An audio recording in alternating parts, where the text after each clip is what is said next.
Welcome to This Week in West Hempstead, sponsored this week by Stern and Spiegel LLP, 516-873-1683. Let us solve your problems. Here are your hosts, David and Norm. Take it away.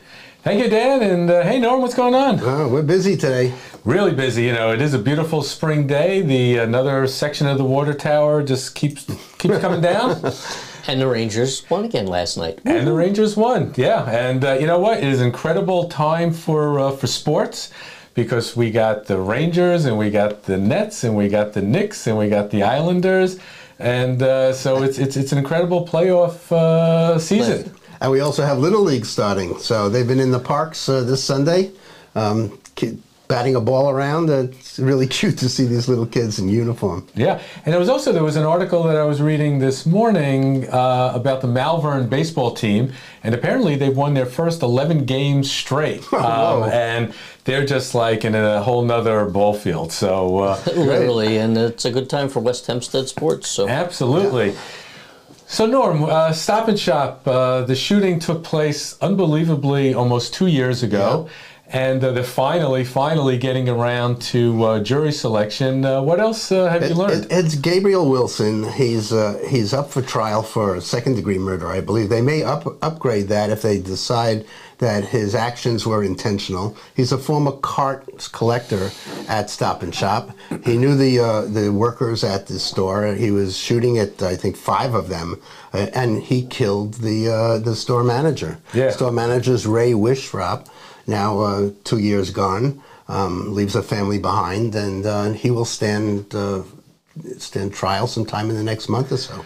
So, you know, this is one of those stories that everyone who's local remembers. And it's kind of like, you know, in the old days, you'd say, you know, where were you when JFK was shot or Reagan or some other major issue? Do you remember where you were when you heard about the Stop and Shop shooting? Yeah, I think I was at home. You know, it amazed me because I was on my way on Hempstead Turnpike, and I actually saw the police surrounding areas, really cordoning off the area to track him down. They knew who he was. They had witnesses. So it's not like this had to do all kinds of DNA forensic. They knew who they were looking for. They caught him in short order. It's amazing that it took 2 years to get him to trial, but here we are. Yeah, so, you know, in my case, I found out about it through my dog walker. And, you know, Evelyn is my dog walker. A lot of people know Evelyn in the community. She's been a dog walker for many, many, many years. And all of a sudden, I was actually at a meeting planning West Hempstead Echo, and I got a text from her saying, avoid Hempstead Turnpike, something's going on. And that was kind of my cue. And then after that, my phone was ringing proverbially off the hook. And we weren't even, you know, we didn't even have a site yet. So unfortunately, it was not a story that we could cover. But you know, but the networks covered it. There were helicopters in the air.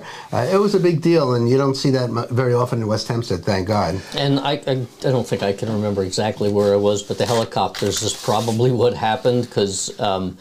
Anytime a helicopter passes overhead on the social media channels, everybody's like, why is there a helicopter? And I think that's probably how I found out about it. And obviously, look, our condolences still go out to the families of the people affected. And the fact that it took 2 years just gives you an indication of how the justice system works sometimes. Yeah, I think that's the real kind of like off footnote. It's like 2 years just to get a trial.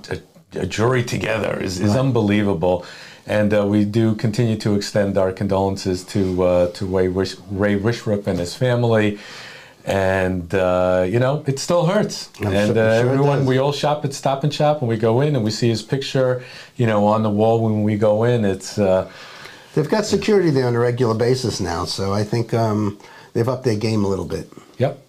So we have the elections coming up. Yeah, elections are coming up on May 16th. May 16th. And, for the Board of Education, right? Yeah, you know what? Unfortunately, we don't know that much about it right now because I tried to go on the site and do some research on the school's website. Couldn't find anything. However, I did get a notice about someone who's running named David Lazar. It's Lazar, I believe. Sorry, Lazar. And I think he's part of the West Hempstead Volunteer Fire Department. Yeah, he's been active. He's been a member of the community for a very long time. I don't think we know much about his platform, but I think we're going to be getting a lot of information together in the next week or two. We're only 3 weeks out, if you think about it, 3 or 4 weeks out, and that's it.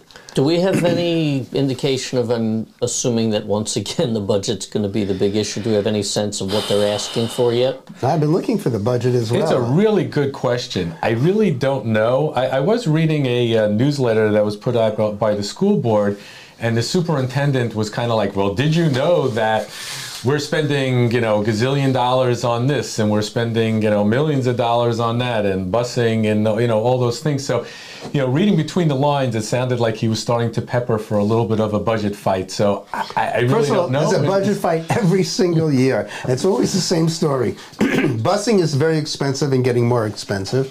There's a lot of money in reserve for pensions and monies that they can't allocate for current uses, and everyone's misunderstanding. So hopefully we'll get the board president back again. Yeah, and so we can talk about the numbers. We're going to get to the bottom of all this, and we're going to be speaking to all the people who are involved, and we're going to bring you all the details as soon as they become available. And like as usual, we'll probably have a fairly contentious budget season, and social media is just waiting to get lit up. And I think, did you not say you saw something about a meeting going on with the schools, something about hiring or something? Yeah, just a strange thing. So while I was looking to do some research on the elections, it took me to this other link about a meeting that took place on April 20th, which was Thursday. And it was a 7 p.m. meeting at the board, and it said, it is expected that the board will immediately adjourn into executive session for the purpose of interviewing assistant superintendent for business candidates. So that sounded pretty interesting. We know that Joel Press, who's actually been on the show, he is involved. He is the head of the business administration for the school. I don't know. I assume it's not his position. Maybe they're hiring someone else, or maybe somebody to help him. I hope we're not losing him. Joel's a tremendous asset for the community. Absolutely. So, it's kind of interesting. So we definitely want to find out some more information about. We'll look into that as well. What happened at that meeting, and who they interviewed, and exactly what's going on. What's happening at Riesterer? Oh, Riesterer. So this is where I'm going to be going later. So Riesterer has this new thing. They have this waffle bar that's opened every Friday, I believe from 1 to 6. And it has ice cream, it has waffles, it has all the sides. And it's all dietetic, right? Yeah, absolutely. And this is great. They're kind of plugging it as a place where kids can go, but it's like, I think I'm there already. So. let's finish this and get going. Looks like I picked the wrong week to give up carbs.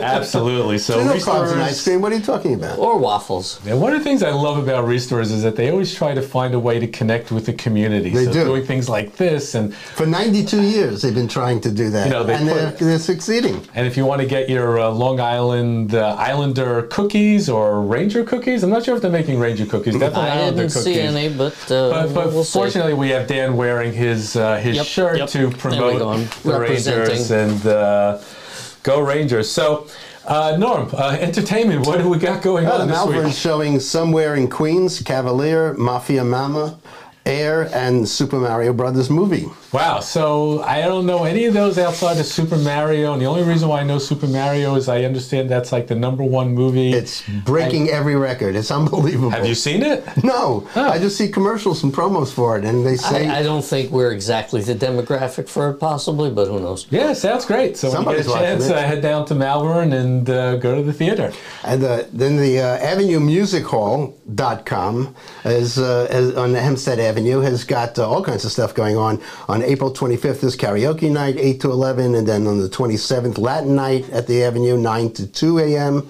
On the 28th, Murder Mystery Dance Party. We were trying to figure out what that was about. We had 7 to 11. Karaoke again on May 2nd, and on the 5th is Hard Copy and Friends. Wow. So always a full schedule at the Avenue. And speaking of full schedules, the library always has a long list of amazing things. We're going to be going back to the library next week to get an update from the director. And, you know, they just keep on putting out lists and lists of things to do. It's really amazing. Fantastic. Always have a thing to do in West Hempstead for young and old. So that'll wrap it for us this week in West Hempstead. Thank you, Norm. Thank you, Dan. And join us next week. So we are also sponsored today by Tiffany Dry Cleaners. They will pick up and deliver anywhere in West Hempstead and the surrounding areas. If you'd like to sponsor our program, much like Tiffany and Stern & Spiegel, please reach out to us at sales@westhempsteadecho.com.